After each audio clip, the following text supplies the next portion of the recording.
Hey everyone, welcome back to my channel. My name is Emily, and today we're going over how to create an alias within Tableau.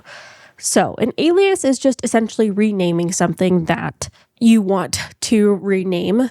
It's not going to change the underlying data. It'll only change it within Tableau. So let's say you had something that wasn't super indicative of what the field actually was. So you wanted to rename it. Let's go ahead and rename a dimension. So what I'm going to do, I'm going to get subcategory over here, and then I'm going to make a copy of it. Okay, we actually did have two copies. So I am going to grab copy 2 over here. So we've got subcategory and we have subcategory copy 2. Let's go ahead and in this subcategory, I am going to right click on that and then go to aliases. So we can choose which one we would want to change the alias. Let's say labels is, let's change it to label makers.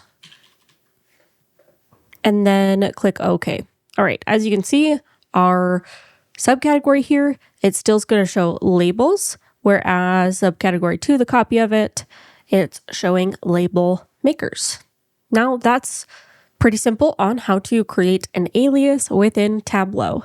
Again, sometimes your data isn't super indicative of stuff, and the labels that you have on things aren't super indicative. So creating aliases can be very helpful to make your data more readable or to make your visualizations more readable.